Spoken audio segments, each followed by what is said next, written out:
Дорогие гости, Chers invités, chers сегодняшнего participants de notre soirée, я очень рада, je suis что вы ravie de vous присоединитесь, voir несмотря ни на что. nous rejoindre ce Я очень soir надеюсь, что вечер malgré les circonstances. пройдет в замечательной атмосфере. Итак, сегодня у Ce нас soir, в nous гостях avons два deux invités, deux intervenants absolument специалиста, passionnants, два доктора deux docteurs en филологии, philologie, deux специалистов spécialistes по de творчеству l'œuvre et de la Чехова в vie de том числе. Couperine y compris. Татьяна C'est Tatiana Vyacheslaovna Вячеславовна Marchenko, Марченко, эксперт по experte русскому des языку, Russes à l'étranger, зав. chef отделом de la культуры российского section de зарубежья la culture Московского russe à l'étranger de la Maison des Russes à l'étranger института Alexandre русскоязычного Solzhenitsyn, chercheur principal à l'Institut Alexei Gorky de l'Académie des sciences de Russie. сфера научно-критических Ses наследий recherches portent sur l'héritage de Bounine, de Chmelov, la perception de leur œuvre en Occident, la poétique de la prose de la première vague de l'immigration russe et les coulisses de l'épopée relative aux prétendants russes au prix Nobel de littérature. Ces dernières recherches se focalisent non seulement sur les lauréats de ce prix, mais aussi sur ceux à qui le prix a été refusé, de Tolstoï à Gorky en passant par Nabokov et Akhmatova. Dans le livre Écrivains russes dans le miroir du prix Nobel, il y a plus de 20 héros, des écrivains russes soviétiques et émigrés du XXe siècle. Elle a donné des cours en Suède, en Allemagne, en Italie, en Serbie, en Croatie, en Pologne, en Autriche. Elle est publiée dans des revues russes de premier plan et des revues étrangères consacrées aux études slaves. Elle est chef du projet international scientifique grand nom de l'émigration russe. Elle est auteure de plusieurs travaux consacrés à Bounine, y compris la monographie poétique de la perfection sur la prose de Bounine et également le livre Bounine et la France. Tatiana est l'une des créatrices du musée des Russes à l'étranger à Moscou. Et Tatiana va nous parler depuis ce musée où vient d'être inaugurée une exposition. Pardon? Ah, vous n'êtes plus au musée, vous êtes à la maison. D'accord, donc vous allez nous parler de cette exposition. Et je pensais que vous étiez au musée. D'accord. Et notre deuxième invité, Sergei Kaznacheyev, philologue, docteur en philologie, critique littéraire, spécialiste du réalisme russe, publiciste, écrivain et poète. Il est membre du conseil d'experts de l'édition du livre au gouvernement de Moscou. Il est chef de la section Moscou dans la littérature contemporaine et classique. Il est docteur, maître de conférences au sein du département de la théorie littéraire de l'Institut littéraire de Gorky. Il donne des cours portant sur la théorie de la critique, sur l'histoire de la critique littéraire russe et sur la théorie de la versification. Donc aujourd'hui, il s'agira de ces deux destins croisés. Vous savez, c'est le nom de notre conférence. Et il n'y a pas longtemps, il y a une exposition qui a été inaugurée à Moscou et qui porte le même nom. Et Tatiana nous a parlé. Et ce nom, en fait, nous avons su aussi le capter. Et nous avons décidé d'appeler notre conférence par le même nom, Destin croisé. Donc, il s'agira de ces destins croisés et de ces deux grands écrivains, Couperine et Bounine, qui célèbrent cette année le 150e anniversaire de leur naissance. Et il s'agira aussi d'un autre grand écrivain russe, Tchekhov. Mais en même temps, le héros principal de ce soir, c'est tout de même Alexandre Couperine. Et on parlera plus en détail de son œuvre. Aucun de ces trois noms ne nécessite d'être présenté, mais je dois dire que, à la différence de Tchekhov et Bounine, Couperine est moins connu en France. Et j'en veux pour preuve que cela a été difficile de trouver un spécialiste de Couperine en France. On n'a pas trouvé de spécialiste français de Couperine, malheureusement. Et c'est dommageable parce que l'héritage de Couperine est un vrai trésor pour ceux qui étudient la culture russe et l'histoire. Nous ne parlons même pas de ceux qui sont spécialisés en études russes et slaves. Son œuvre, c'est une vraie encyclopédie de la vie de l'Empire russe du début du siècle dernier, de ses us, des coutumes. Dans l'œuvre de Kuprine, dans ses récits, ses nouvelles, ses romans, les histoires et les personnages ne sont pas inventés.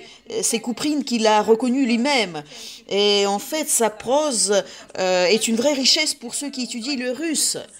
Et ces héros parlent leur propre langage. Et en fait, Kuprine s'est essayé à beaucoup d'activités, à plein d'activités. Il avait un entourage très varié. Il connaissait beaucoup de monde. Et cela lui a permis de décrire très en détail différentes couches de la société russe de l'époque. Il a peint des images vivantes et il a rendu les particularités de leur langue. Et je vais citer Kuprine lui-même, un de ses personnages. Vois-tu, je suis vagabond et j'aime passionnément la vie. J'ai été tourneur, ouvrier, compositeur. J'ai semé, j'ai vendu du tabac de jardin. J'ai été charbonnier, j'ai pêché sur la mer Noire. J'ai chargé et déchargé des pastèques, des briques. J'ai travaillé pour un cirque, j'ai été acteur. Je ne me rappelle pas de tout, mais je n'ai jamais été poussé par le besoin. J'ai été toujours poussé par cette avidité par rapport à la vie, cette passion, cette curiosité. J'aimerais bien me transformer pour quelques jours et devenir un cheval, une plante, un poisson, une femme et connaître un accouchement. J'aimerais regarder le monde à travers les yeux de chaque personnage chaque personne que je rencontre. Et c'est Kuprine qui parle à travers son personnage Platonov dans le roman Fausse fille. Et cette avidité par rapport à la vie, cet intérêt par rapport aux gens explique sa capacité à se rapprocher de différentes personnes. Et il avait plein d'amis. Parmi ses amis, il avait des écrivains. Il était ami avec Bounine, Tchekhov, Tolstoï, Mamine Sibiriak, Veresaïev, Chalyapine. Tchoukovsky disait que Kuprine avait un album en bois recouvert de différents autographes, parmi lesquels il y avait ceux de Batushkov, de Belli, de Bounine. Et une autre citation: j'ai misé sur lui juste après sa première apparition dans Richesse russe. Et quand j'ai appris avec joie, quand j'étais chez Fedorov à Lutzdorf, près d'Odessa, j'ai appris que Kuprine est venu passer quelques jours chez les Karichev, voisins de Dacha, et je suis allé faire sa connaissance. Et après avoir fait connaissance, nous nous sommes rapprochés très vite. Il était plein de joie, de gentillesse, de bonhomie, et il s'empressait de répondre aux questions sur lui. Et je passe la parole à Tatiana Vecheslavovna Marchenko qui va parler de la rivalité et de l'amitié entre Kuprine et Bounine. À vous la parole. Est-ce que vous m'entendez? Oui. Ce sujet de Kuprine et de Bounine m'intéresse, m'émeut beaucoup, parce que avant la Révolution, effectivement, ces destins m'ont frappé. Quand on a cherché un nom pour notre conférence, j'ai pensé à ce mot croisement, destin croisé, parce que après la Révolution, la situation change. Deux grands écrivains russes avaient le même âge. Leur vie et leur chemin littéraire se sont longtemps croisés et puis ils se sont séparés et ces différences ont mis en lumière leurs différences justement au niveau littéraire et au niveau personnel. Avant la Révolution, la gloire de Kuprine n'était pas comparable à la notoriété modeste de Bounine. Tout le monde lisait Kuprine et en même temps la prose et les poésie de Bounine n'était pas très connue. Ils étaient tous les deux des traducteurs excellents. Kuprine a traduit Béranger et ces traductions continuent d'être éditées. Mais c'est Bounine qui a reçu le prix Pouchkine pour sa traduction du chant de Yavata. Les œuvres de Kuprine étaient connues de tout le monde, mais c'est Bounine qui a été élu académicien d'honneur de l'Académie impériale des sciences de Saint-Pétersbourg dans le domaine des belles-lettres. aucun des deux n'a accepté la révolution de février et d'octobre. Ils ont deviné ce qui allait suivre, c'est-à-dire la destruction, la violence, la guerre fratricide. Ils sont devenus tous deux publicistes. Bounine n'a jamais servi dans l'armée. Il a toujours été un civil. Il s'est retrouvé à Odessa en 1918-19. Il a travaillé pour le journal Yuzhnoye Slovo. Il a soutenu les idées des Blancs. Kuprine a aussi soutenu ses idées, mais lui, il a servi dans l'armée. Il est devenu lieutenant et il s'est engagé dans l'armée de Yudenich quand cette armée a occupé Gatchina, où il habitait. Donc, c'était un peu différent. Bounine était un civil et il a soutenu les Blancs, et Kuprine était un officier. En 1920, ils se sont retrouvés à Paris, en France, dans la même rue, rue Offenbach, dans le 16e arrondissement à Passy. Bounine est venu un petit peu plus tôt. Il est parti d'Odessa à Constantinople. Et puis, Kuprine est venu aussi à l'automne 1920.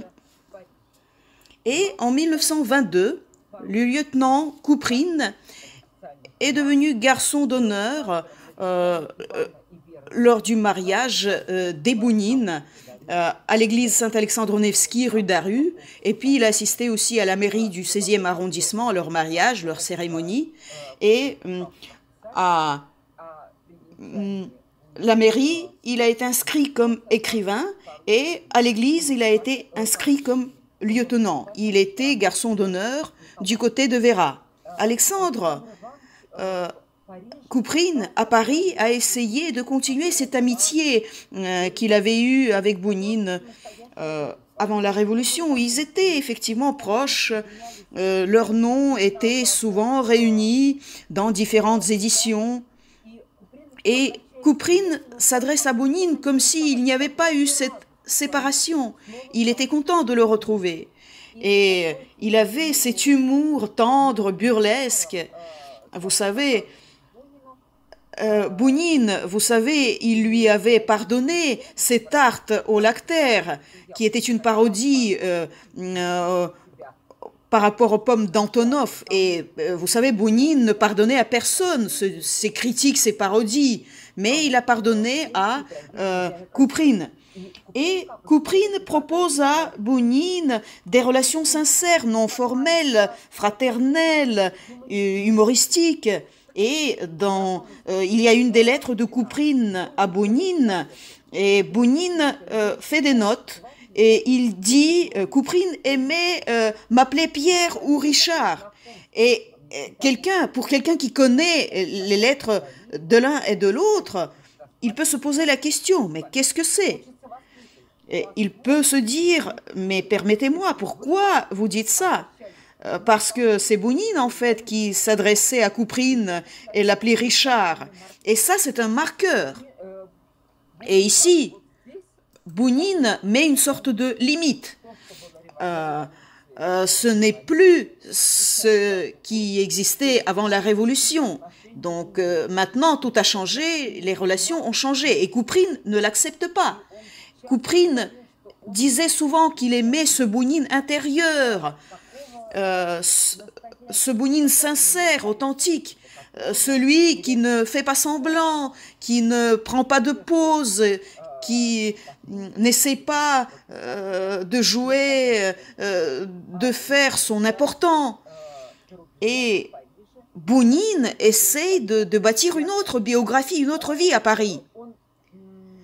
Kuprine comprend que Bounine veut être un nouvel écrivain, qu'il veut faire semblant. Et donc, ils se séparent de plus en plus. Et Bounine apprécie de moins en moins ce voisinage avec Kuprine. Kuprine invite des amis, organise des fêtes, mais Bounine vit autrement. Il comprend qu'il faut travailler de manière intense et se faire un nom. Donc, ce qu'a dit Anna au début, ça m'a un peu étonnée parce que quand on regarde comment a été édité et traduit Couperine et comment a été traduit Bounine, il faut savoir qu'il y a deux situations différentes. Au début du XXe siècle, Couperine est connu. Son œuvre, La Philosophie, a été publiée à plusieurs reprises au début des années 1920. Lorsque Monsieur de San Francisco et son récit Le Bel Âge ont été publiés, je tiens à souligner que cet écrivain est l'académicien qu'il est émigré parce qu'il n'y a aucune information sur lui. Excusez-moi, je vous coupe la parole. Excusez-moi, je vous coupe la parole. Je voulais dire juste deux petites choses. Moi, je parlais de la situation d'aujourd'hui en France, parce qu'aujourd'hui, en France, on traduit beaucoup Bounine. Et Couperine, vous voyez, on commence à chercher des traductions et on retrouve plutôt les traductions pendant sa vie. Oui, oui, j'ai bien compris. Merci, oui. Tout à fait. Au début du XXe siècle, c'est une situation. Couperine, il arrive déjà à une personnalité très connue et Bounine, personne ne le connaissait.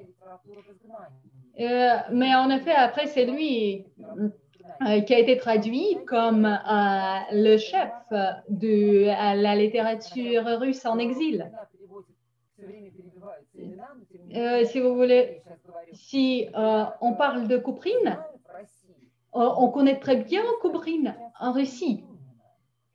Et vous voyez, aujourd'hui, dans la Russie contemporaine, son nom est en avance. Et Bounine, il reste à l'ombre. Couperine, il a grandi énormément et maintenant, il reprend toutes les meilleures positions. Mais en France, dans les années 1920, les Français qui connaissent Couperine, ils lui demandent d'inviter et d'autres écrivains qui ne sont pas toujours connus au public français à une telle ou telle réception ou une soirée. Et dans la réponse à cette demande, Couperine, il demande Bounine et puis, en fait, de se ressembler avec Merezhkovsky ou autres, d'être ensemble, mais c'est que à l'invitation d'Alexandre Couperine. Et Bounine, à l'époque, il n'était personne. Et vous voyez, Couperine, Alexandre Couperine et Ivan Bounine, ils ont une attitude absolument différente envers la capitale française. Et Bounine, Couperine, il aime bien le Paris français, mais pas le Paris russe, si je peux me permettre. Il aime se promener dans cette ville magnifique. Et lorsque nous avons préparé notre exposition au musée des Russes à l'étranger, nous avons pris la décision de prendre quelques photos et faire une visite guidée en vidéo à Paris. Lorsque je me suis préparée à l'une de ces visites guidées, j'ai trouvé un extrait et j'ai tout de suite noté avec quelle exactitude Alexandre Couperine a décrit Paris des années 20. Je crois que même les Français peuvent s'intéresser. Quel était l'arrondissement de Passy d'il y a 100 ans? Mais il était tout à fait différent. À travers cet arrondissement bourgeois, moi, je le connais plutôt par son musée Marmottan, où si je passe le long de ces rues avec le monument à La Fontaine, ainsi je découvre la capitale française autrement, qui se distingue absolument de Paris de Couperine. Lui, il voit un savoyard qui garde les chèvres. Et il peut lui demander, par exemple, de traître une chèvre. Il voit la poussière partout parce que de nouveaux immeubles magnifiques sont en pleine construction. Des ouvriers partout, mais de point de vue topographique, il est absolument précis dans tout ce qu'il décrit. L'avenue Mozart ou autre, on peut prendre juste entre nos mains son œuvre littéraire Jeannette et découvrir cet arrondissement d'il y a 100 ans à Paris actuel. Couperine, il aime ce Paris français et en même temps adore ses toponymes russes. Par exemple, la rue où il habite avec Bounine, rue Jacques Offenbach, et il adore nommer la rue de Yashka. En effet, il aime baptiser les toponymes français à la russe. Lorsqu'il se rend en Côte d'Azur, il entend Ivan Chmelov baptiser Monte Carlo, Karlushkine Gorki, les montagnes d'un petit Charles, Karlushka. Il le reprend tout de suite. Et on s'habitue tout de suite à cette appellation qui nous est proche, très russe, qui n'a aucun pathétique. Rien d'excentrique de l'étranger, mais tout est familier et natal. Il adore en effet ce Paris et son côté français. Il aime décrire les gens qui y habitent. Cela peuvent être les ouvriers, les concierges, les restaurateurs, et avec un goût raffiné, il décrit son passe-temps dans ses cafés lorsqu'il les fréquente pour prendre un petit café ou un petit verre. Et on lui pose une question avec quelque compassion, si vous voulez. Monsieur, vous vous promenez toujours? Ben oui, en effet. Comment pourrait-on expliquer à un Français qui travaille que moi, je me suis promené? Et je me promène toujours. Oui, c'est mon attitude envers la vie. En même temps, ces promenades lui permettent de créer des œuvres littéraires qui nous aident actuellement. Et il décrit la main qui connaissait tout, qui a déjà tout d'abord tout senti, tout taché, tout décrit, la main du grand écrivain. La main du grand écrivain Balzac. Et lorsque vous commencez à lire cette description, on peut comprendre que lui, il essaie de mettre cet exemple sur lui-même. Est-ce qu'il a déjà lu suffisamment? En aucun sens, il n'essaie pas d'être au même rang que Balzac, juste le décrit et il explique pourquoi il adore fréquenter ce musée et penser à nos écrivains émigrés, à nos écrivains. Est-ce qu'il y avait d'autres écrivains émigrés russes qui ont visité ces musées, par exemple musée Hugo ou musée Balzac ou autre? Et grâce à ces descriptions du musée Balzac, on peut révéler sa nature de manière tout à fait différente. On ne s'intéresse pas comment on l'a décrit à Paris. Les autres ne s'intéressaient pas comment les autres ont décrit cette ville parisienne. Mais lui, il s'intéressait beaucoup. Il s'y intéressait beaucoup.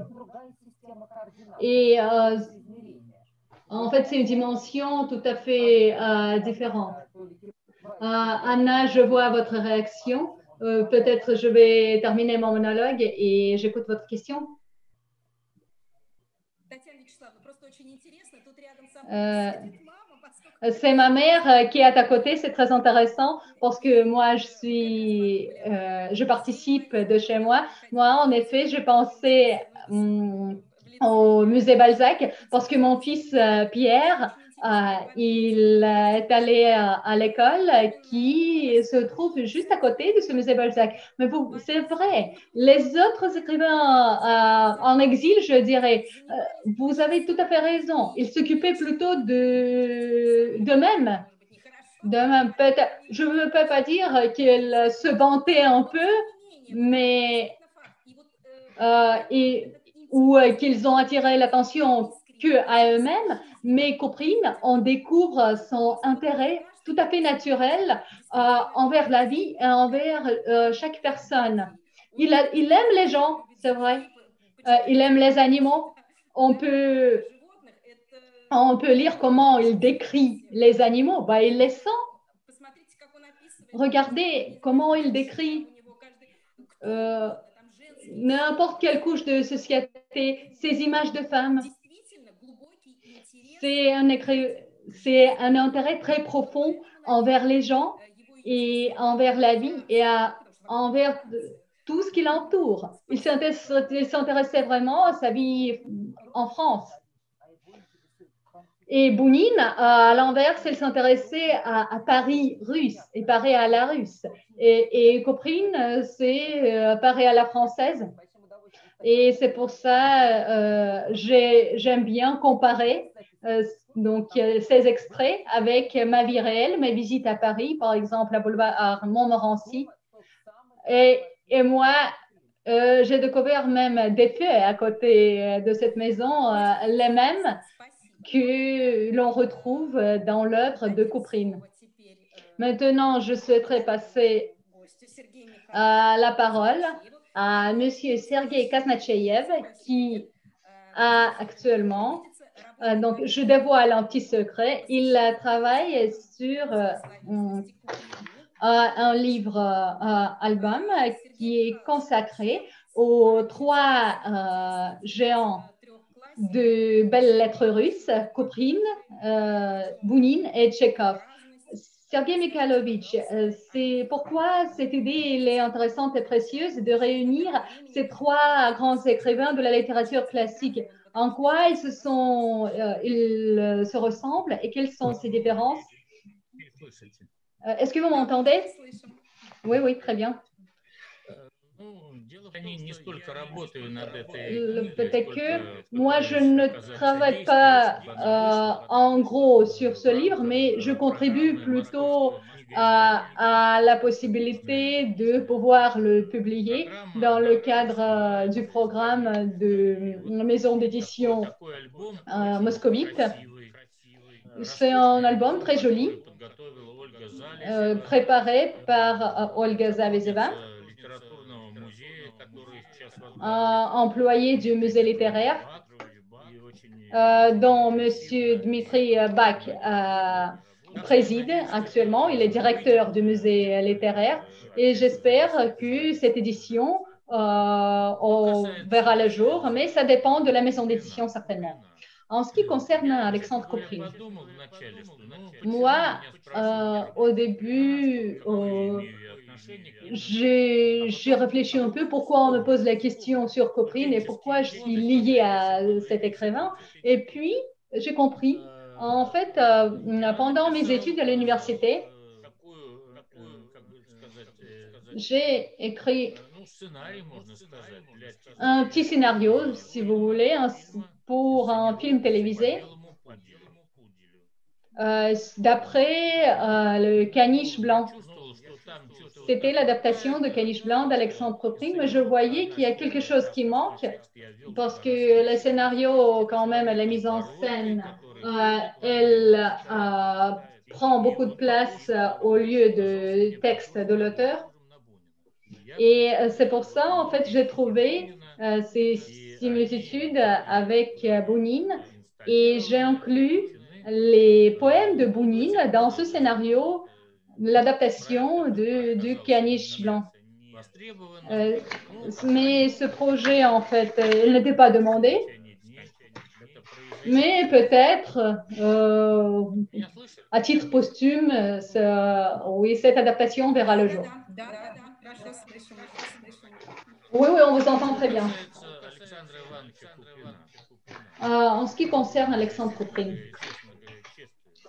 oui, à qui ces célébrations actuellement ont lieu. J'ai beaucoup lu, mais moi, je ne suis pas un vrai expert comme Madame Tatiana Marchenko, mais quand même, j'ai lu beaucoup de choses sur lui.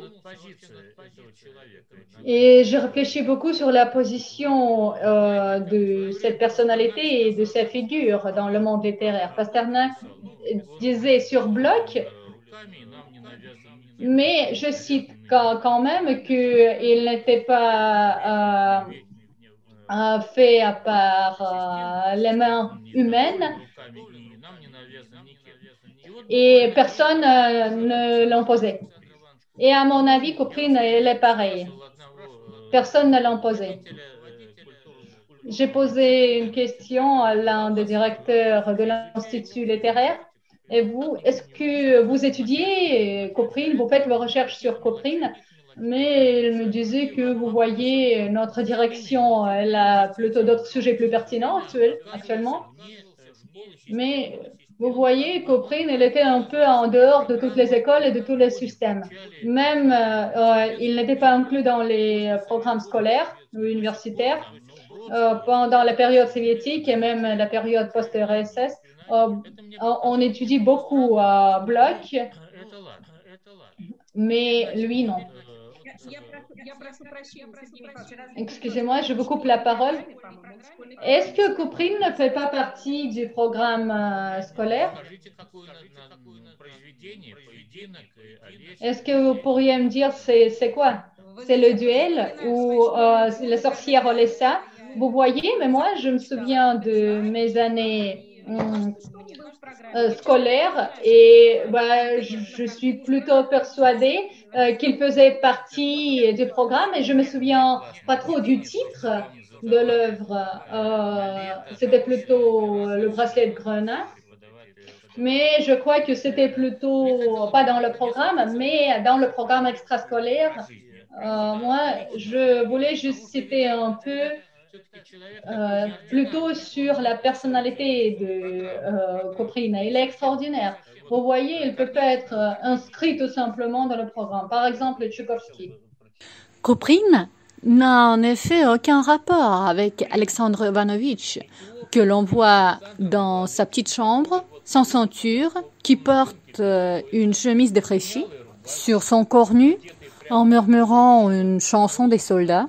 Il s'affaire avec son album en bois, son plan de travail, en mettant tout en œuvre pour effacer une tache d'encre. Cet Alexandre Ivanovitch est bien à l'écart de sa gloire, de ses livres. Et moi, un tout petit écrivain, dans ses débuts, je me sens bien à l'aise avec lui. Après une salutation, il me dit « Prenez un plume et écrivez. Voici une parodie sur Balmont, etc. » À mon avis, la qualité la plus précieuse chez Couperine, c'est son côté naturel. La qualité la plus précieuse Alexandre Couperine, c'est on comprend pourquoi elle était hors du système scolaire et d'autres systèmes. Bounine, Tchekhov, quand même, il était dedans, mais lui, il écrivait tout à fait à sa manière et comme il voulait. Et en effet, je peux vous dire qu'il n'a pas beaucoup aimé écrire. Même Maria Karlovna, sa veuve, elle disait que je lui incitais à écrire, mais il ne voulait pas. Je lui disais, avant que tu n'écrives en moins quelques paragraphes, tu ne pourrais pas sortir de chez toi.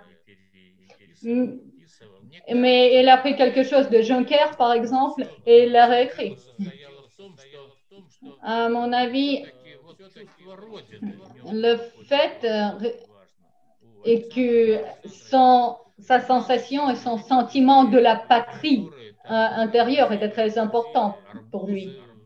Il connaissait ces gens qui, vous voyez, étaient chargeurs à Kameshin, par exemple. Il connaissait des pêcheurs à Balaklava. Mais en se retrouvant loin de la patrie, il a senti la distance et le vide. Il ne pouvait plus écrire. Puis certainement les revenus. Peut-être ce n'était pas un moment qui était de réussite, son retour. Et moi, je souhaiterais le comparer avec Ivan Bounin.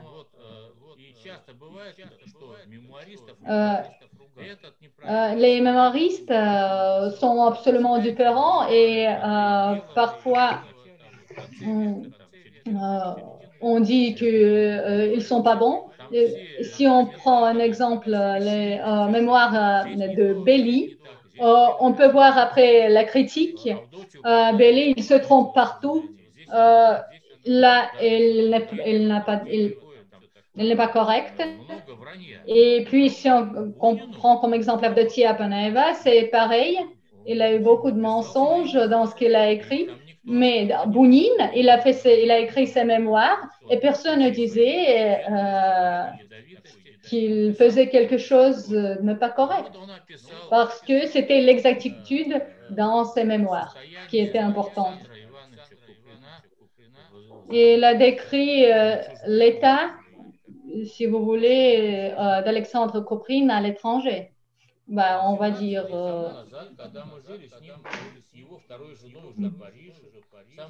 Il y a 18 ans, lorsqu'on a vécu ensemble avec... Quand on était des voisins, on vivait dans le même immeuble, il buvait beaucoup. Le médecin, l'ayant examiné, nous a dit, s'il ne cesse pas, il ne lui reste que 6 mois à vivre. Mais il n'a pas cessé de boire. Et il a tenu encore 15 ans après cela.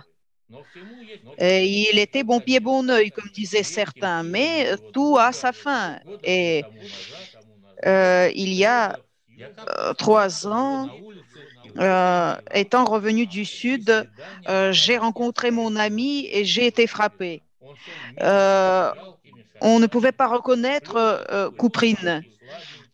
Il marchait lentement, par petits pas, il était tellement frêle, tellement faible, on avait l'impression que le vent allait le souffler. Il ne m'a pas reconnu tout de suite, puis après, il m'a embrassé de manière tellement tendre que j'ai eu les larmes aux yeux. Donc, si vous voulez, c'est Bounin, il est humoriste, on peut dire, hein, mais je ne veux pas terminer sur ce point triste. Je voudrais juste dire quelques mots sur Kuprine. En fait, après la Révolution, donc toutes ces années troubles, 1918-19, toutes ces années, il a vécu à Gatchina, vous savez. Gatchina, il y avait cette propriété, Pavel, etc. Et là, il y a eu des combats assez sérieux. Il y a eu Kornilov, etc. Et à l'époque, Kuprine écrit une nouvelle remarquable qui est très peu connue. Et cela a été réédité rarement. Coupole de Saint-Isaac le Dalmate. Et en fait, quand il y a eu ces attaques dirigées contre Saint-Pétersbourg, contre Petrograd, de Gatchina, on voyait beaucoup de choses. Qu'est-ce qu'on voyait? On ne voyait pas la colonne Alexandre, mais on voyait le dôme de la cathédrale Saint-Isaac. Et ils espéraient justement, c'était un espoir pour eux. Et cette nouvelle a été éditée dans une revue biélorusse s'intitulant Niemen, je pense, lors de la perestroïka.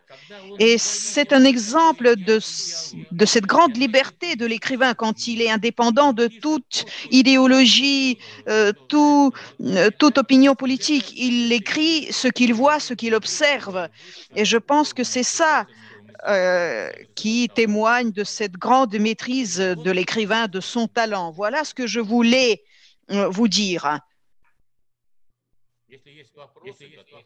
Si vous avez des questions, je suis prêt à répondre. Merci beaucoup, c'est très intéressant.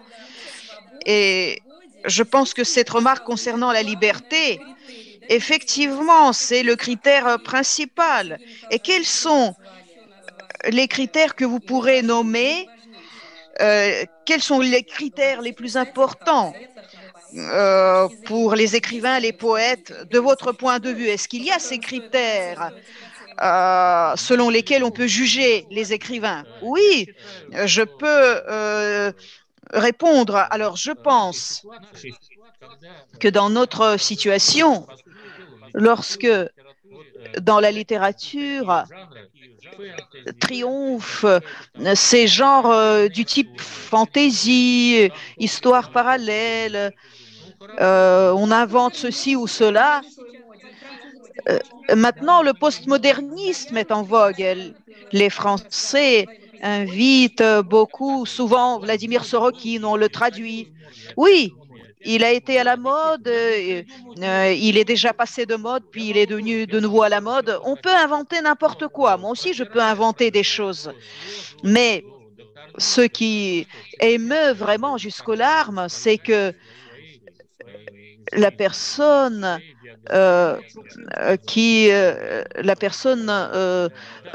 aime sa biographie, sa vie, s'émeut de cela. Vous savez, Couperine, il n'était pas le seul. Il y avait d'autres grands écrivains.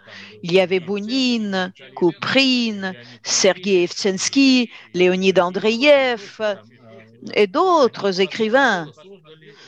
Et ils ont créé en fait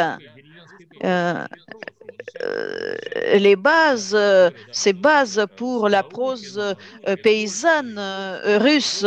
Quand on a connu Salaouhine, Trepolsky, Astachine, Abramov, on ne peut pas construire une maison sans fondation. Tout se bâtit sur quelque chose, sur un socle. Et donc ces écrivains réalistes, prosateurs, je n'ai pas peur d'utiliser ces mots, ils ont été remplacés par d'autres. Et en revenant à votre question, je voudrais dire que le plus mystérieux, le plus étonnant dans la littérature, c'est quand la personne dit la vérité. Et quand il invente, par exemple, sur telle ou telle planète, une nouvelle civilisation est apparue, ils guerroient, ils veulent explorer la Lune ou Mars, tout ça, c'est intéressant, mais bon, c'est moyennement intéressant. Sergueï, excusez-moi mon outrecuidance, je voudrais vous contredire parce que, vous savez, il y a d'autres écrivains, non pas réalistes, écrivains de science-fiction, comme Pélevin, par exemple. Ils disent aussi la vérité, mais ils le disent d'une autre manière. Mais ils le disent aussi.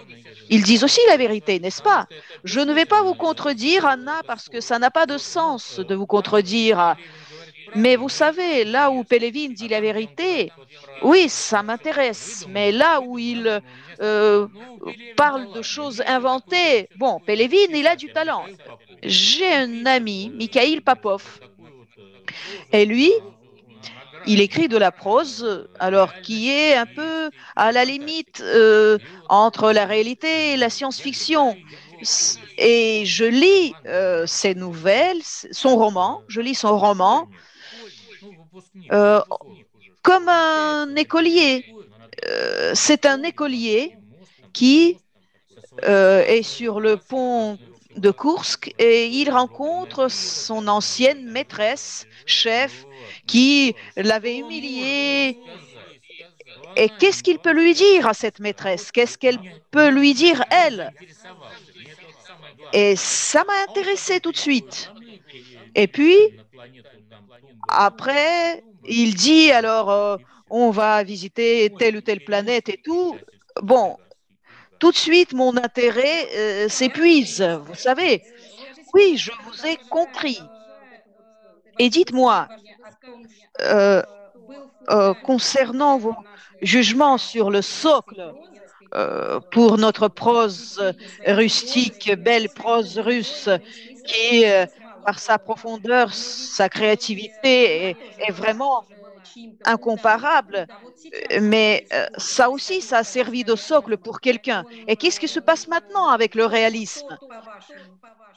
Qui, à votre avis, est un bon réaliste, qui est fort? Vous avez parlé des traditionalistes nouveaux qui sont actuellement en vogue. Il y a des noms remarquables. Qu'est-ce que vous en pensez? Je peux donner quelques noms. Alors, je ne suis pas vraiment connaisseur dans ce domaine, mais je peux dire que j'ai le plaisir de constater que beaucoup de femmes écrivent mieux maintenant que certains hommes. Alors, euh, je sais qu'il y a ces discussions sur le genre, l'égalité des sexes et tout. Bon, vous pouvez me reprocher ça. Vous savez, euh, j'avais une collègue, on a suivi le même séminaire, Svetlana Osieva. Donc, j'ai suivi un autre séminaire sur la dramaturgie avec Nina Sadou, un autre prosateur remarquable, Vera Goloktionova. C'est une écrivaine de niveau européen. Ce n'est pas Svetlana Alexievitch, vous savez, c'est une écrivaine sérieuse et ça n'intéresse personne, vous voyez.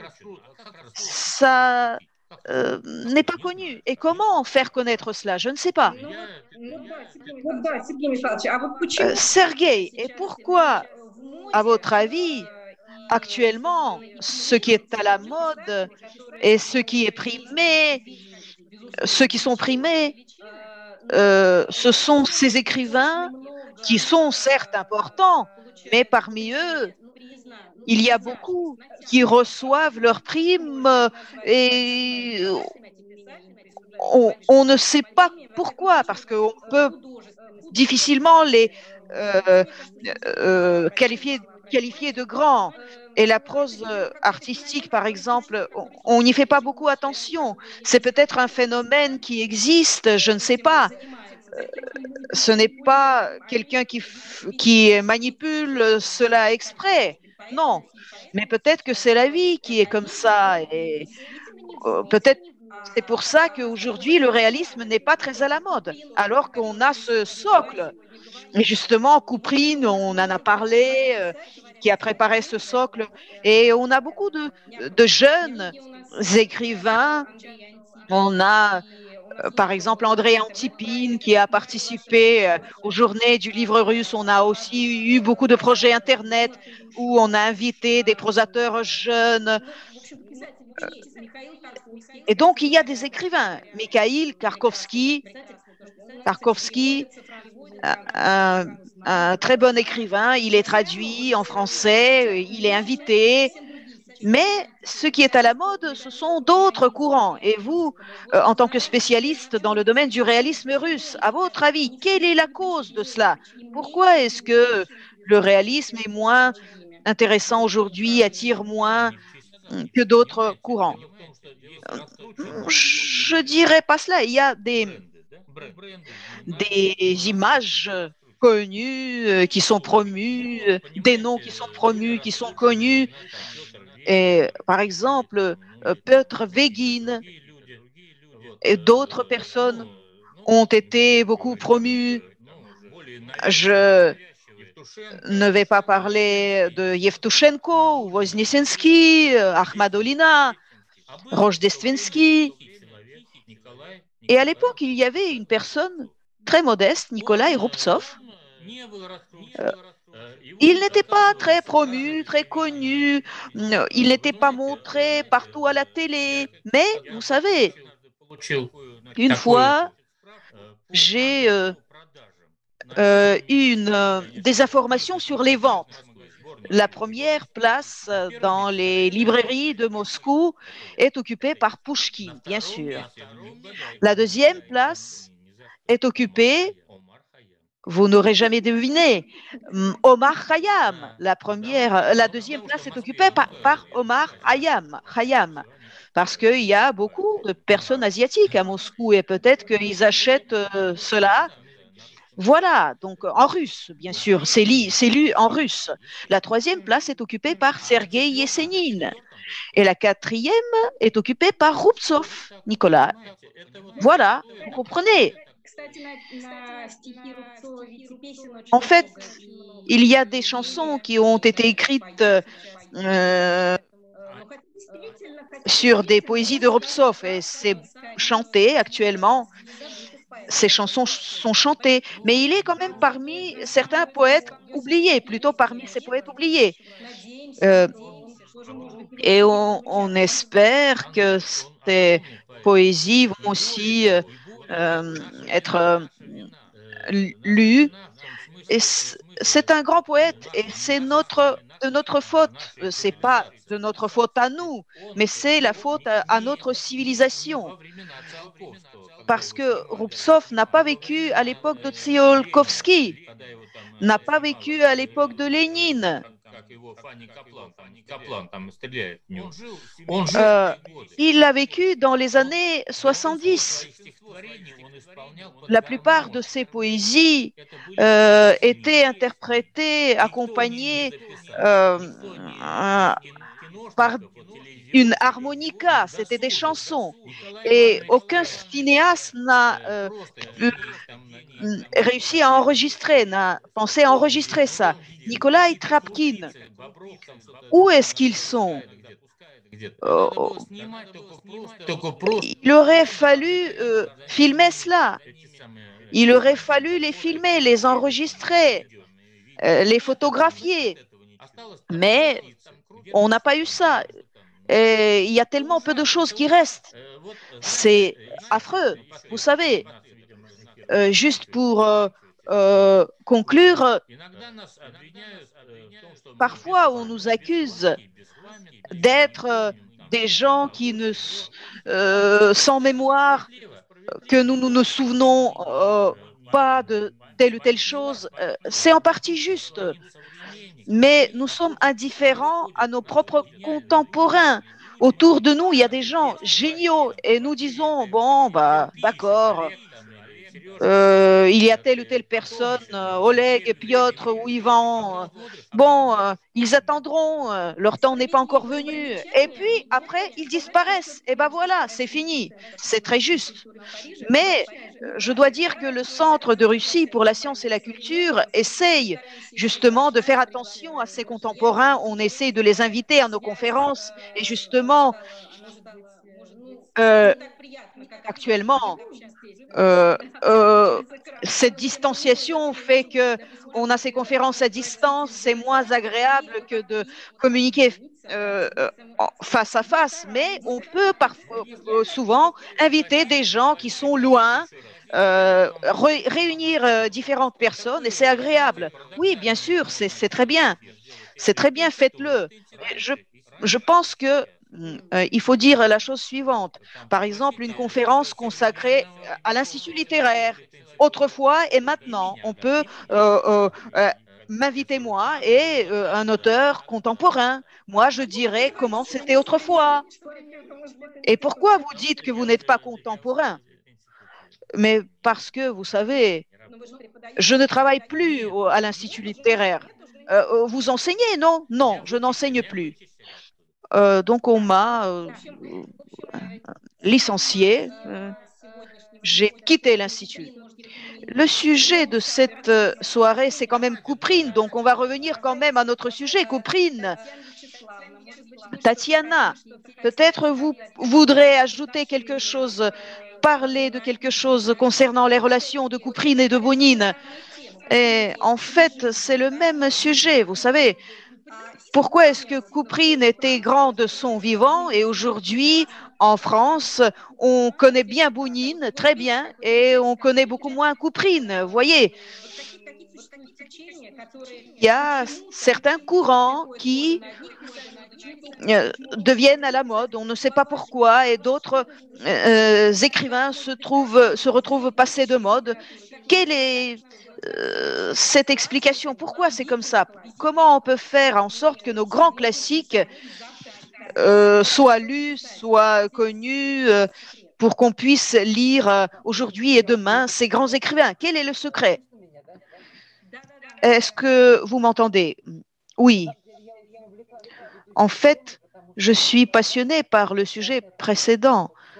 J'aime beaucoup Rubtsov, j'aime beaucoup ses poésies, je l'aime depuis mon enfance. J'ai écouté mon collègue et je voulais aussi dire quelques mots sur Rubtsov. Mais je reviens avec plaisir à Kuprine et Bounine parce que c'est à eux qu'est consacrée notre conférence. C'est un sujet passionnant. Comment ces écrivains arrivent, comment ils partent, pourquoi est-ce que Bounine, qui n'était pas très connu, commence à être très connu. Et j'ai invité des interprètes dans notre maison des Russes à l'étranger et j'ai été frappée parce que j'ai écouté des interventions sur la traduction de Bounine et la traduction des Allées sombres en portugais. Lorsque je lis Kuprine et Bounine, je comprends en quoi ils se ressemblent, leurs racines communes, et se distinguent. J'aime les deux et il n'est pas possible de prévoir. On ne peut pas dire là, allons, à la France. Nous ne lisons plus Bounine, nous commençons à lire Kuprine. Non, ce ne sera pas le cas. C'est juste notre moment. Si vous voulez, les étoiles brillent autrement. Ou les Français lisent de manière différente. Ou l'atmosphère n'est pas correcte. Non, non, non. C'est pas le cas. Et puis, on oublie Bounine et on commence à lire Tchekhov. Non. En effet, chaque chose en son temps. J'attire votre attention sur ce fait parce que on a 2 grands anniversaires. Cette année est marquée par 2 anniversaires. 150e anniversaire de 2 grands classiques littéraires. Et Bounine repousse toujours un peu Kuprine. Mais heureusement, en Russie, il y a une ville de Penza où Kuprine est considéré comme compatriote, malgré le fait qu'il soit né dans la ville de Narovtchat, qui se trouve dans la région de Penza. Il n'y a vécu que 3 ans, mais à Penza, ils ont fait une contribution énorme sur le patrimoine de Kuprine. Le document de ses contemporains ont été publiés aussi et on voit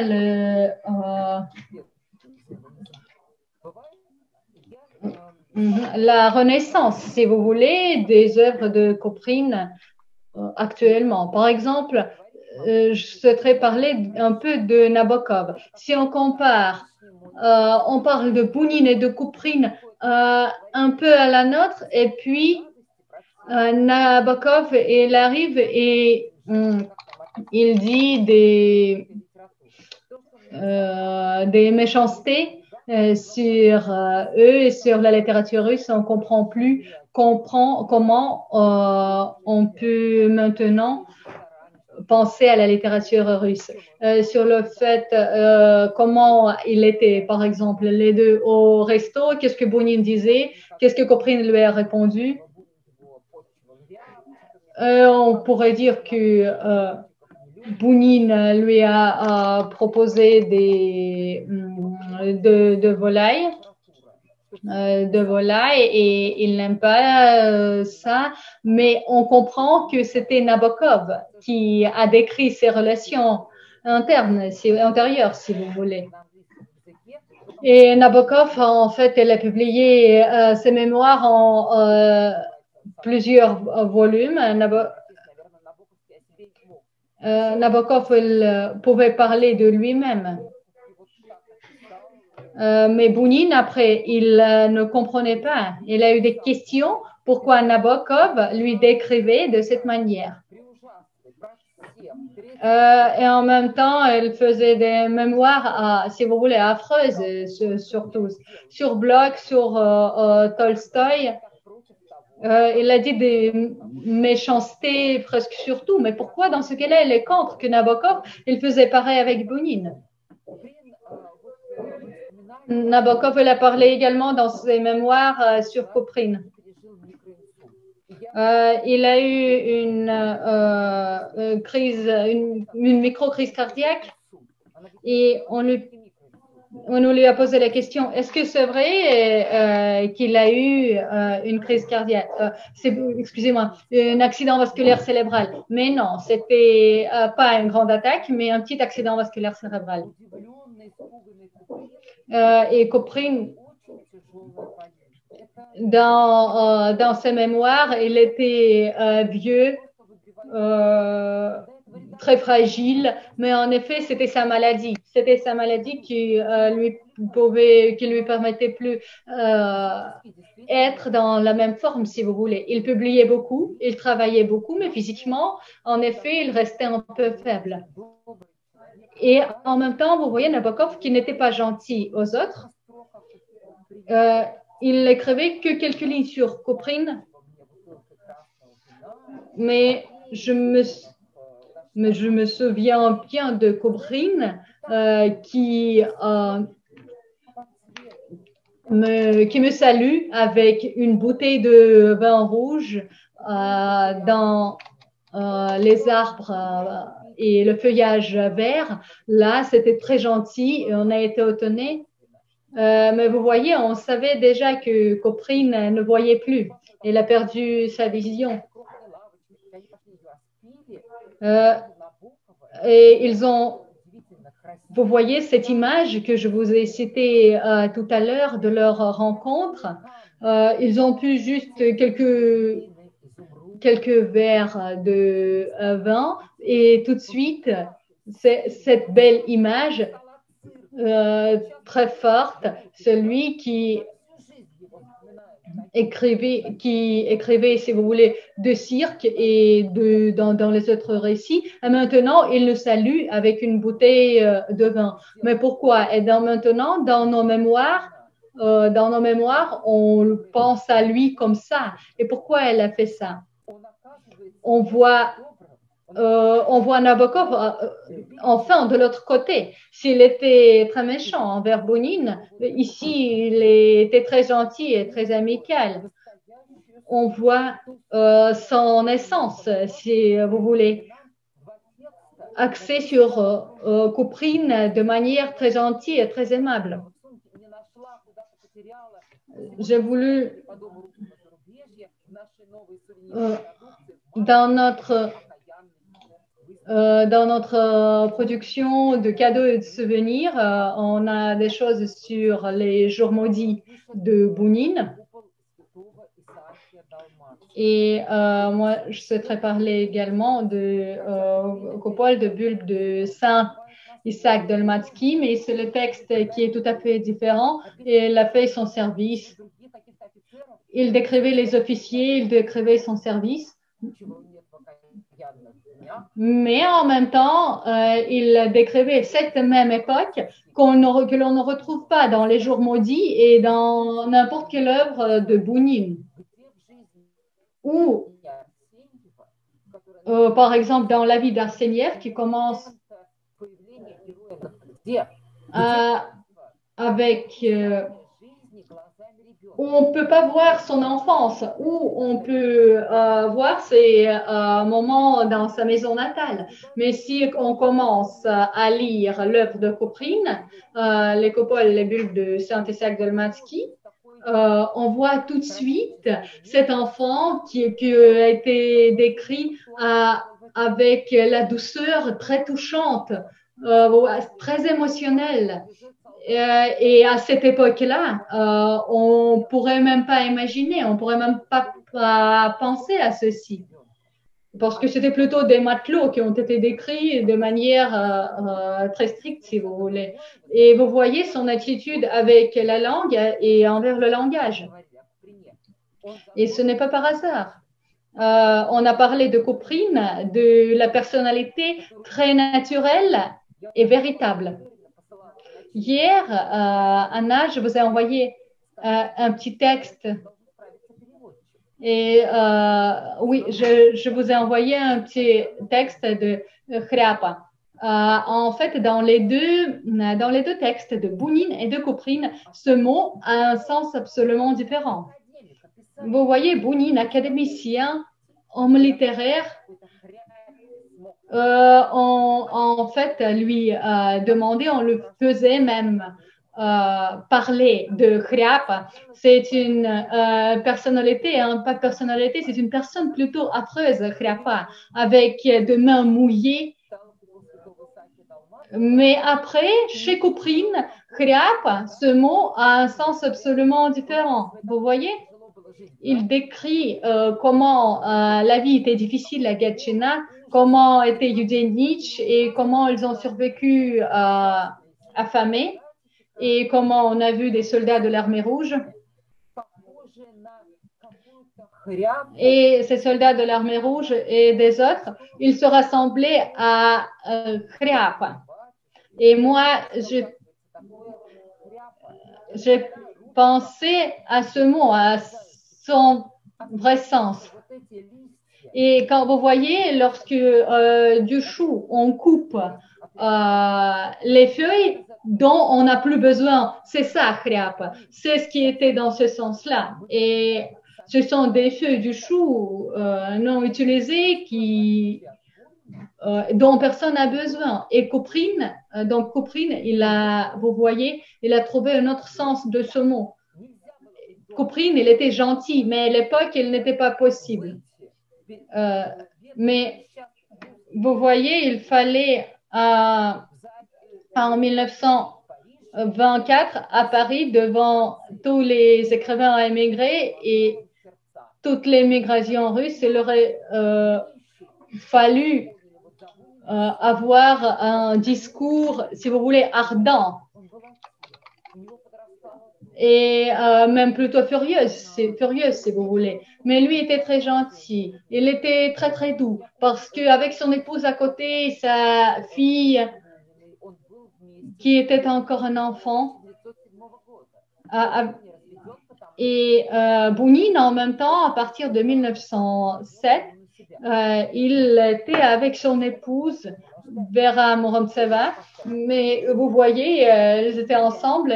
Tout le monde déjà connaissait des vraies relations de Bounine avec Anna Tzadkin. Mais pourquoi elle n'a pas divorcé? Pour les relations entre Anna Tzadkin et Vera Bounine?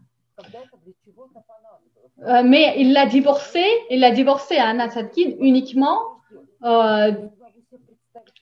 ans après. Donc, c'est uniquement dans certains sens ou peut-être pour telle ou telle raison matérielle, il a pris cette décision. Et pourquoi sa femme dont il est tombé amoureuse, de qui il était tombé amoureuse, pourquoi il devait attendre? Mais vous voyez, avec Couprine, jamais la situation pareille n'aurait pu avoir lieu. C'est juste la personnalité très gentille, très délicate dans le contexte français. Oui.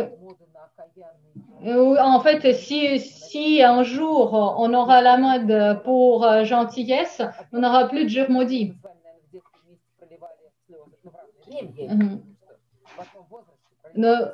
Oui, je crois en lisant ces œuvres avec des larmes aux yeux. Comment ça peut avoir lieu que dans le bracelet de Grenade, dans les sorcières, quand en fait tous ceux que l'auteur a fait découvrir au public de toute cette gentillesse dans ses œuvres, j'espère que quand même on le verra en réalité dans notre vie. Notamment, je tiens à le souligner suite aux attentats d'aujourd'hui à Nice et dans quelques villes françaises qui ont eu lieu récemment. C'est pour ça que je tiens à souligner cette gentillesse dont on a besoin actuellement. J'espère qu'on aura quand même la mode pour être gentil, mais c'est pas uniquement la gentillesse qui est importante, mais notre, si vous voulez, perception intérieure et tout ce qui est à l'intérieur de nous. Tout ce que l'on ne peut pas aimer, si vous voulez, ce qui est nécessaire. Je voulais juste ajouter quelques mots. Oui, je tiens également à vous apporter mes condoléances. Oui, c'est tragique. Chacun a son destin, chacun a son histoire. Mais moi, je rappelle un texte de Couperin où il décrit les événements de la Révolution d'octobre. Et il s'agit de la Révolution qui a eu lieu mercredi lorsque notre cuisinière, vous voyez, elle a coulé un peu le borsch et qui n'était plus dans l'assiette. Je crois que ça devait être cette attitude. Maintenant, en Russie, on vit au moins plutôt calme. Il n'y a pas de guerre civile, personne n'est dans les tranchées. Les fonctionnaires de quelques partis libéraux, ils sont prêts à être amis. Il n'y a plus de, si vous voulez, de bastion. Et ce que le centre culturel fait, et Anna Zvereva a fait, c'est un geste important, ce qui nous montre. Et moi, je souhaiterais préciser, est-ce que Tatiana et vous, Sergei, est-ce que vous pourriez préciser un peu plus le style de communication et des relations dans l'entourage des écrivains à l'époque et à nos jours? Oh oui, je suis prête à commencer. Je peux commencer à répondre à cette question. Moi, je ne serais pas optimiste. Le fait est que Couperin, Bounine, Léonid Andreev, Tchekhov, ils ont eu de la chance avec l'époque. Oui, oui, c'est vrai, ils ont souffert, mais en même temps, ils ont eu la gloire littéraire, si vous voulez. Si on relit Valentin Kataev, on lit qu'il achète dans un kiosque la photo d'Ivan Bounine et demande la dédicace d'Ivan Bounine. Par exemple, à propos de Khlebnikov, il dit qu'il y a une bêtise qui est trop intellectuelle. Et moi, c'est vrai que j'ai dit ça. Mais est-ce que vous pourriez imaginer qu'aujourd'hui, on pourrait avoir des cartes postales des écrivains russes contemporains, peu importe de qui, même de Rasputin et Solzhenitsyn du XXe siècle, ou de Litskaya, de Pelevin, de Sorokin, du XXIe siècle, mais qui les connaît? Personne n'achètera ces cartes postales. Mais à l'époque, Bounine, Couperin et Tchekhov, elle avait une vraie gloire littéraire. C'était une vie luxueuse, si vous voulez. Moi, je prends juste un petit peu de temps pour vous dire ça. Un jour, Couperin est arrivé à Odessa et il n'a pas eu d'argent. Et il a proposé son récit à la main à une revue et tout de suite, il a eu une caution, tout de suite, un acompte pour ce récit. Et aujourd'hui, vous croyez, si une situation pareille peut avoir lieu. Mais après, ils ont constaté que ce récit, il n'était pas terminé, il y avait quelque chose qui n'était pas bon, mais ils ne pouvaient pas refuser Couperin. Mais après, il y avait encore un rédacteur qui a refait ce récit, qui a travaillé sur la ponctuation, qui a travaillé sur le texte, le style, il a changé un peu de passage. Et il a fait bien, mais le lendemain, Couperin, qui ne permettait jamais être corrigé, il disait, c'est qui a fait ça? Qui a fait cette correction? Qui a fait cette rédaction? Mais c'était lui, on lui a montré que ce vieil homme, mais lui et Couprine, ils s'embrassaient et ils disaient, je vous remercie beaucoup de votre travail formidable. Ce que j'ai parlé de leur relation entre Couprine, Nabokov, Gorky, oui, certainement, ils ont eu, si vous voulez, des bagarres littéraires, mais quand même, ils pouvaient toujours trouver la langue commune. Au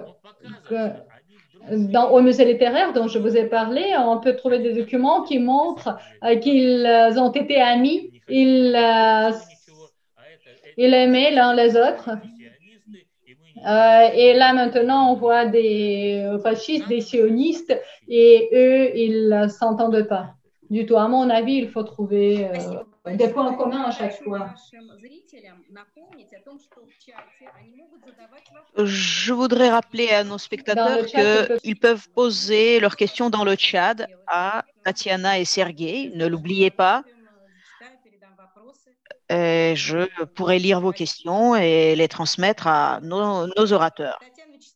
Tatiana, votre pensée est très intéressante concernant le bien, parce que malheureusement, la mode pour le bien est passée, mais peut-être on peut partir d'autre chose. Vous savez, ces grands écrivains, ils savent changer la vie. C'est pour ça qu'ils sont grands. Peut-être qu'on peut faire l'inverse, on peut essayer de nous adresser nous-mêmes à ces grands écrivains comme Couprine, comme Tchekhov, pour que le bien soit de nouveau à la mode. Qu'en pensez-vous? Mais vous savez, on n'a pas quitté ces grands écrivains. Notre exposition que nous avons inaugurée pour le 150e anniversaire de Bounine, pourquoi est-ce que ça concerne très peu Couprine? En fait, il s'agit des documents. Nous avons pu réunir beaucoup de choses sur Bounine, mais on a peu de choses sur Couprine. On a donc dû nous adresser à l'Institut Gorky. Donc, nous ne quittons pas ces écrivains. Nos expositions montrent ces écrivains en tant que personnalité, être humain, pas seulement du point de vue littéraire. J'étais ravie de voir que nos spécialistes des archives m'avaient apporté une lettre de Couprine. Elle n'est pas, on ne sait pas à qui elle est adressée. Et cette lettre explique en fait la vie des Russes à l'étranger, justement à Paris. Ce n'est pas ce qu'on pensait avant, pas tout à fait. On se départit d'un certain romantisme par rapport à l'émigration russe. Et il y a eu différentes personnes. Il y a eu des affairistes, des escrocs. Et Couprine parle d'un escroc qui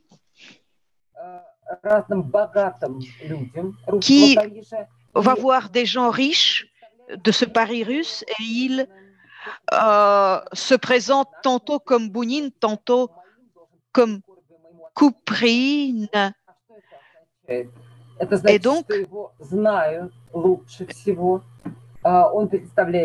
donc, il se présente par ses noms. Il parle du destin d'un écrivain novice de l'émigration qui a des difficultés, qui a sa femme, des dettes, un enfant.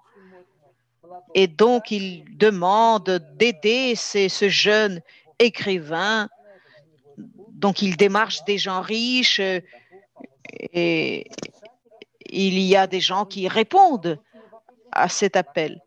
Et donc, il demande de laisser l'argent chez le concierge pour ne pas déranger ces personnes riches.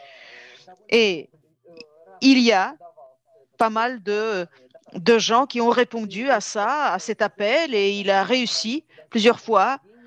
Et ce sujet s'est même retrouvé sur les pages dans la revue Renouveau. Donc, c'était un aventuriste, un escroc. Donc, et ça montre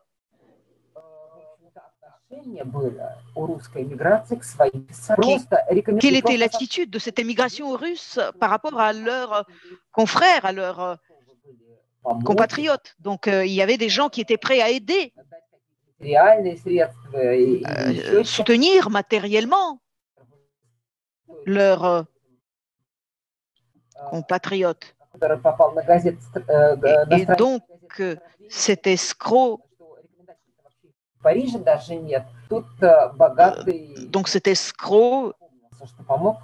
s'est retrouvé donc dans la revue Renouveau, hein, comme je l'ai dit, et voilà.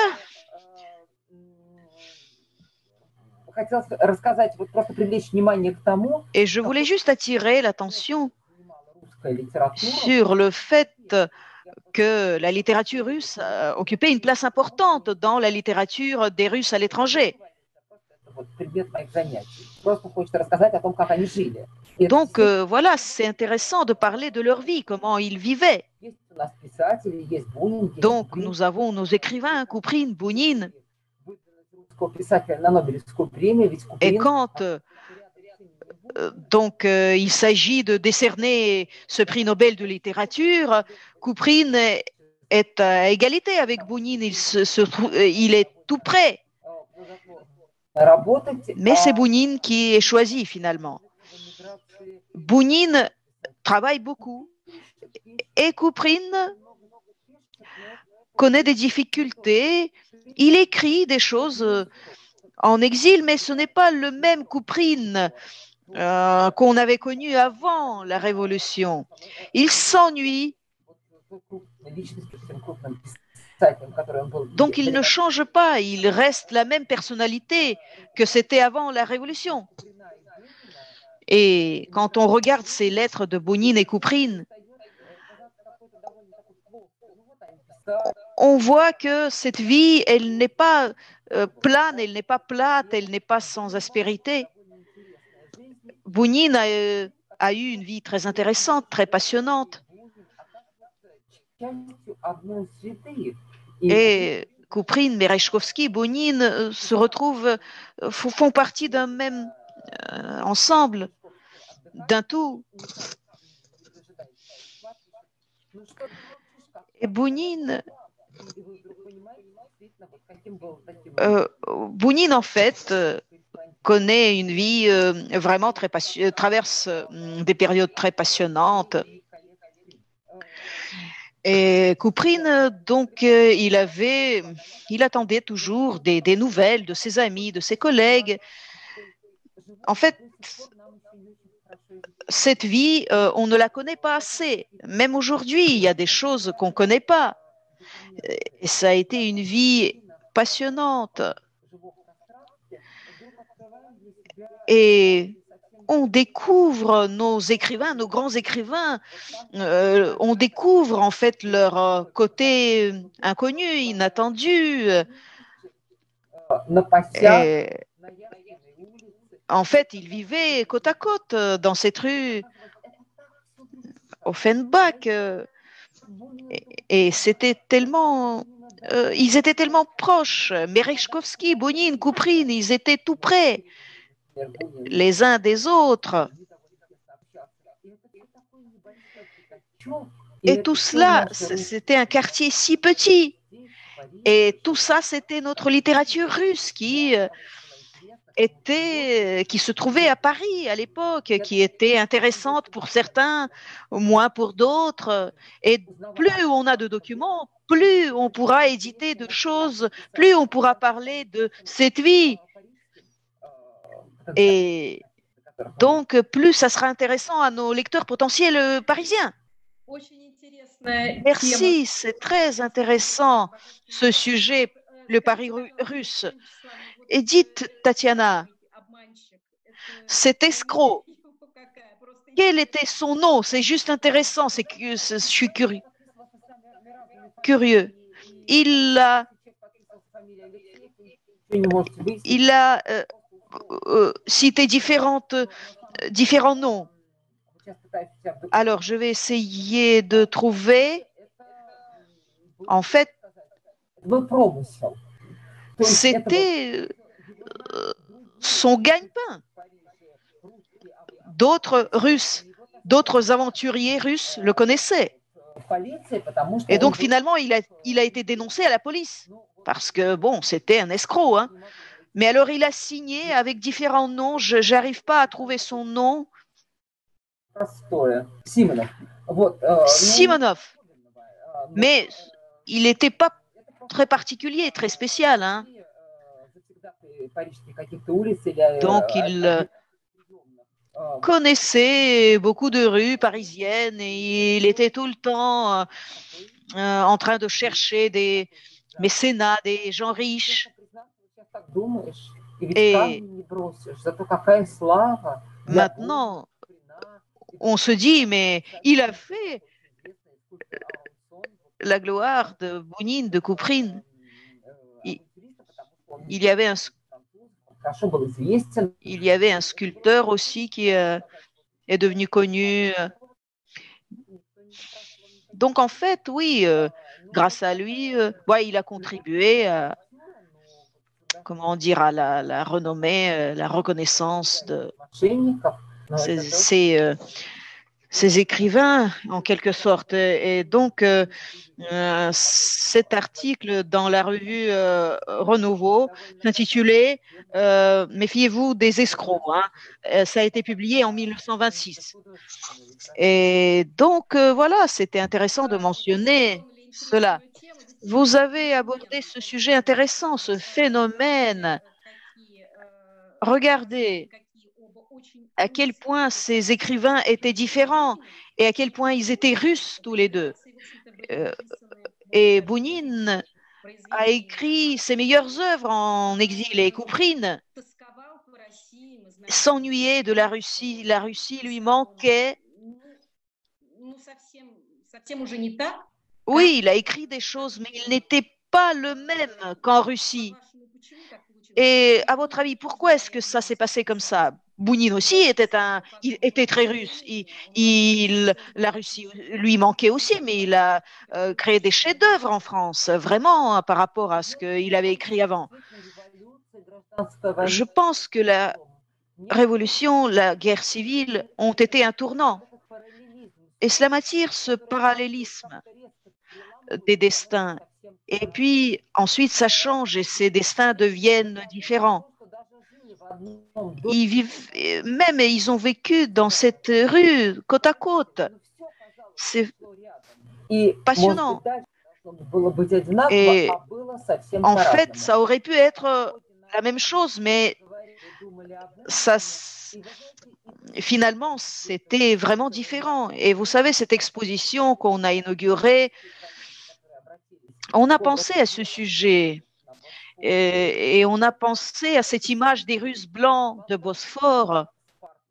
Vous savez, ce bateau Sparta que Bounine a pris pour aller d'Odessa à Constantinople. Et il a écrit un récit, une nouvelle sur ça, parce que l'immigration, l'exode, ça commence pas par le début, mais par la fin, par ce récit. C'est la fin de la Russie, c'est la fin de ma vie d'antan, a-t-il écrit. C'est la fin. Et donc cette semaine passée en mer Noire, ça a été très difficile ce périple. Avec Vera, ils étaient dans une... ils avaient une pièce sur ce bateau et d'autres n'avaient même pas de coin à eux. Et Donc, en fait, il a décrit cela.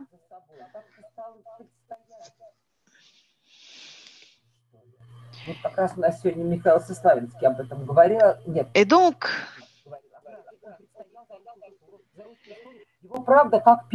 vraiment, cette vérité l'a transformé. Il est arrivé à Paris et il est arrivé, il est devenu un autre homme, un autre écrivain. C'était un grand écrivain de la littérature russe. Il était au même niveau que Tolstoï, que Tchekhov.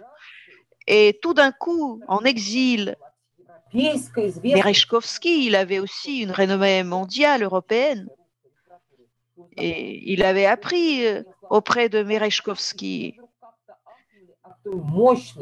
Mais Bounine est devenu une figure importante, puissante. Il a vraiment changé. Quelque chose a explosé à l'intérieur de lui. Ces événements l'ont vraiment bouleversé. Et Kouprine, c'était l'inverse.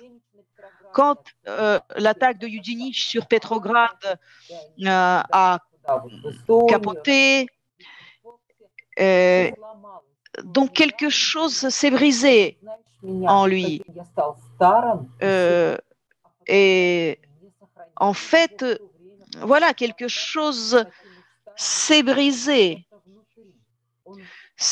C'était à l'intérieur. Et il a dit à Bounine, tu ne peux pas comprendre à quel point je suis devenu vieux. Donc, et la perte de la Russie, ça l'a cassé. Il ne voulait pas partir. Et il a travaillé pour cette revue. Il a travaillé comme publiciste pour les Blancs. Il a écrit des choses critiques sur Lénine. Et en fait, on lui a proposé de rester, de coopérer, travailler pour ce pays nouveau, mais il n'a pas accepté cela. Quelque chose s'est brisé en lui. Et il a écrit en exil, il a beaucoup écrit, il a collaboré à des revues, il a été publié.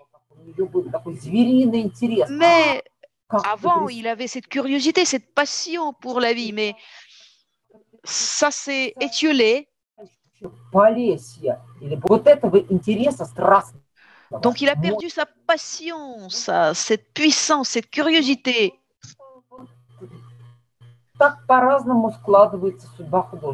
Et donc, voilà,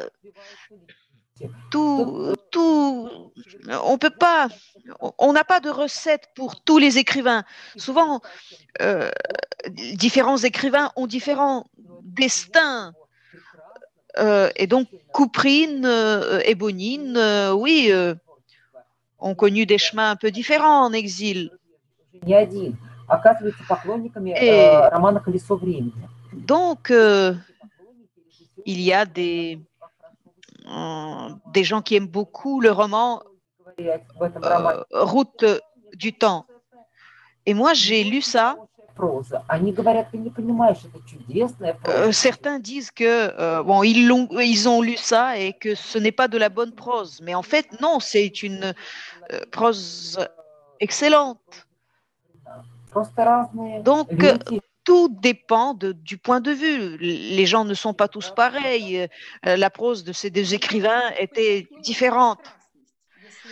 Et j'aurais voulu souligner sa passion, la passion de Kouprine. Chez Bounine, c'est l'intellect qui prédomine, et chez Kouprine, c'est les sensations, les sentiments qui prédominent. Et si on compare les images féminines ou leurs œuvres sur l'amour chez Bounine et chez Kouprine, je voudrais attirer votre attention sur le fait que sur notre site aujourd'hui, sur le site du centre, nous avons publié une belle vidéo remarquable. C'est une lecture. Nous avons un cycle de lecture sur notre site, lecture littéraire. Et c'est une actrice jeune, Sophie. Elle est une actrice franco-russe. Elle lit un morceau du bracelet de Grenat en russe et en français. Et comme on a comme on commence à parler de l'amour et des images féminines, qu'est-ce que vous voudriez souligner peut-être vous voulez peut-être mettre l'accent sur ce qui les sépare, sur ce qui les unit dans ce domaine, ou alors peut-être Sergueï qui peut intervenir.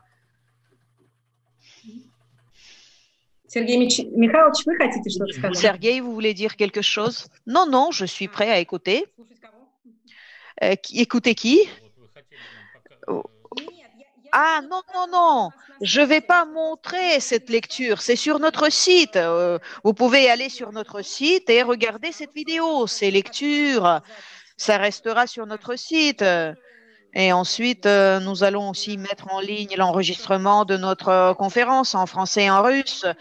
Non, je voulais juste attirer l'attention de nos spectateurs sur le fait qu'il y a aussi cette vidéo, cette lecture de couperine, de ce morceau de couperine, bracelet de grenat. Voilà, donc on ne va pas maintenant écouter cette lecture. Très bien, très bien. C'est remarquable. Tatiana a fait une intervention remarquable. Qu'est-ce que je peux dire? On peut parler infiniment de couperine. Et je pense que nous avons dépassé aussi notre temps. Donc, je voulais juste dire merci aux organisateurs de cette conférence.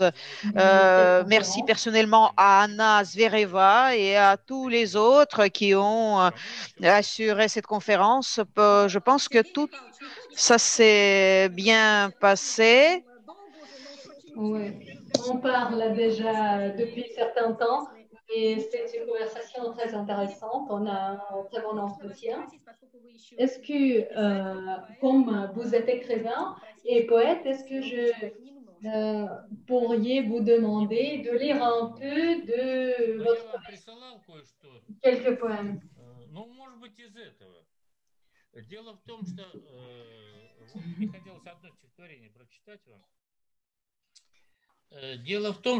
Alors, je voulais lire une poésie.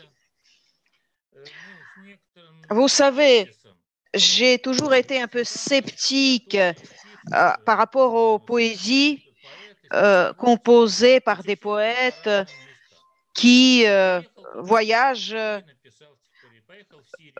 dans différents endroits, qui vont en Syrie, en Égypte et qui écrivent sur ces endroits. Bounine a beaucoup de vers sur l'Extrême-Orient. Alors, je n'ai jamais fait ça, presque jamais. Il y a quelques exceptions. Une fois, quand j'ai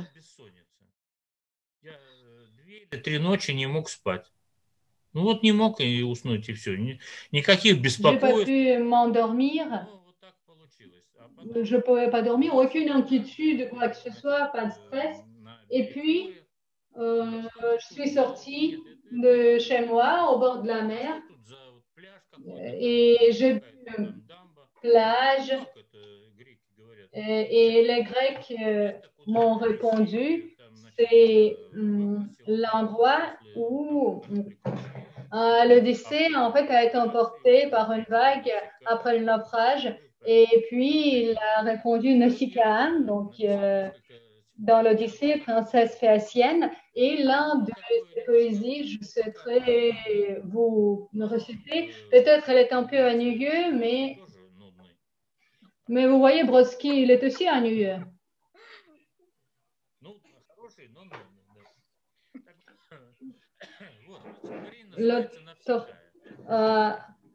Ce poème, le titre de ce poème, Nausicaa, fille d'Alkynos, princesse phéacienne qui se soignait d'Odyssée après le naufrage. L'auteur récite le poème de Nausicaa. Навсекая, оливковый ангел, блуждающий рой, золотистое зарево дивных волос, Навсекая. Как грустны твои очи, а помнишь, когда ты нашла на холодном песке разметавшийся плащ Одиссея, Сам он рядом лежал. Нет, сам поодаль, сам лежал он поодаль, без чувств. Ты была вне себя от восторга, а ныне об этом жалеешь? Ты не раз замечала, как пасмурен милого взор, если он обращен в направлении милой Итаки. А ведь был же негласный с царем заключен договор пить вино, есть сыры и плясать, как умеют фетаки. Он сполна после Трои с друзьями невзгод испытал. Да и как одолеть этот путь без смертельного риска? И от пламенных ласк ненасытной Цирцеи сбежал и сумел хитроумно уйти от соблазнов Калипсо. Здесь, на острове Схерия, бедный герой все грустит и плывет на быке, истекая истомой Европа. Тут и мир, и покой, тут горячие ласки в ночи. Навсекая прекрасно, но все еще ждет Пенелопа. День деньской тарахтит и скрипит ее ткацкий станок, а ночами она втихаря распускает текстуру. Женихи обнаглели. Ах, если бы муж и сынок возвратились навеки домой и спасли меня, дуру. Впереди еще столько всего. Возвращение в дом, где под видом бродяг они сыщут приют с телемаком. Женихам учинят здесь ужасный кровавый разгром, а потом снова в путь, вслед судьбы храбрецов одинаков. Уходить после встречи, рвать связи и резать ножом. То планида мужчин, ну а этот всегда был неистов. И не зря взял в герои его осмотрительный Джойс, приумножив тем самым великую славу Улисса. Щедрый царь Алкиной даровал Одиссею корабль, снарядил его в путь, из объятий своих отпуская. Ветер парус надул, и суденушка двинулась вдаль, но отцу невдомек, как рыдает в ночи Навсекая. Прекрасно, спасибо. Formidable, nous vous en remercions beaucoup. Un vrai plaisir. C'est une très belle poésie. On a vu le sujet de l'amour et puis le sujet de voyage aussi. Et je me souviens de Soulamite. Oui, ceux qui sont partis, soit en exil ou comme on l'appelait en émigration.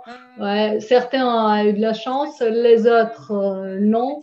Quelqu'un a réussi à se retrouver ou retrouver soi-même. Tatiana, je souhaiterais aussi réciter un article sur Koprine de Adamovich, critique en émigration. Et sa critique de Bounine, je n'aime pas beaucoup parce qu'il ne le comprend pas trop. Mais lorsqu'il réfléchit sur Koprine, c'est qu'il l'a bien senti, il a capté ce qu'il fallait. Et c'est la réponse de l'époque. Pourquoi on aime les écrivains? Pas pour le talent, parce que parfois il y a des talents qui ne nous réchauffent pas. On les apprécie, on les admire, mais on aime les écrivains dans l'aide pendant l'existence, pour la lumière et l'énergie, pour la possibilité de trouver des très beaux et gentils juste dans un simple moment. Et c'est pour ça on aime autant Koprine. Et par rapport à tous ses comparants, si on disait Alexandre Ivanovitch, c'était un nom d'un petit oncle très gentil qui surveille tout, qui voit tout et qui remarque tout ce qu'il faut. Certainement, il n'est pas un prophète, il n'est pas un chef, mais vous voyez, les prophètes, ils vont vous torturer. Et Couperine, il sent bien que la vie n'est pas facile. Il faut juste avoir foi que la Russie, elle pourra survivre toutes ces souffrances. Le plus important, c'est une personne heureuse. Et le reste n'a pas d'importance. Et moi, je suis d'accord avec Adamovich. Le plus important, c'est qu'une personne russe soit gentille, indépendante et généreuse. Si cette personne est généreuse. Oui, c'est vrai, on souhaite relire le duel de Couperine ou un autre roman pour prendre la place de leur protagoniste, pour voir pas la simplicité des appréciations, des évaluations, mais le minimum de réflexion, juste pour séparer le bien et le mal, pour comprendre où est l'ennemi, où est le soleil, et pour que toi, tu comprennes en lisant où tu retrouves sur le côté bien ou sur le côté du bien ou de l'autre. Et je suis très ravie que cet écrivain, il existait, il l'est toujours en effet. Et on me pose des questions. Et on me pose des questions sur les films, les adaptations de Couperine. Je crois que les films, les adaptations de ces œuvres, en fait, elles ne sont pas identiques à ces romans littéraires parce qu'ils font de Couperine quelqu'un pas si gentil et pas la personne qui sait aimer. Mais c'est très important quand même que dans cette adaptation, ils ont réussi tout d'abord à incarner un vrai œuvre classique russe et même avec la participation des réalisateurs très très connus. Et comme Couperine, il disait de ses héros que quand même, ils vivront jusqu'au moment de bonheur. Et moi, je crois que dans ces films, dans ces adaptations, peut-être on vivra jusqu'au moment de bonne cinématographie. Et en effet, je suis persuadée qu'il n'y a pas de problème avec Bounine. Donc, sur Bounine ou Couperine, dans toutes les villes, sur Bounine, on a fait déjà beaucoup de manifestations à l'occasion de cet anniversaire. Mais en effet, sur Couperine, on fait également la même chose. Moi, j'ai rencontré beaucoup de musées, des bibliothèques et des archives qui ont organisé également des manifestations à l'occasion du 150e anniversaire. Et vous voyez, j'ai remarqué que peut-être on aime Couperine même un peu plus que Bounine. Vous voyez, c'est Couperine. Maintenant, elle est comme Jeanne d'Arc en or. Et on a oublié un peu. Mais Bounine, le nom, vous voyez, Gatchina, il a vécu, voici sa maison. Il est très simple et je suis ravie que vous l'avez fait revenir. Oui, Bounine peut-être et Couperine, ils ne vont pas de pair, mais quand même, on peut les comparer et en analysant ces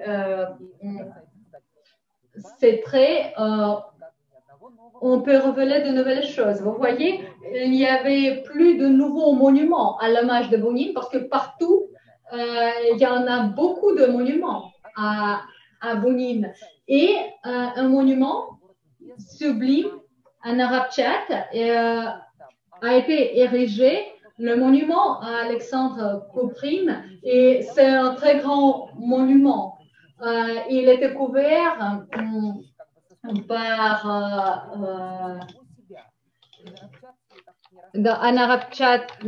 Anna Rapchatovskine, Vilrus, il est couvert, si vous voulez, des boucliers ou des blasons sur lesquels se trouvent les textes de Koprine. Oui, c'est une petite ville, mais les enfants, ils viennent juste faire leur devoir devant ce monument et leurs parents juste pour avoir une petite conversation, un petit dialogue. Koprine est le centre culturel à cette toute petite ville, Narapchat.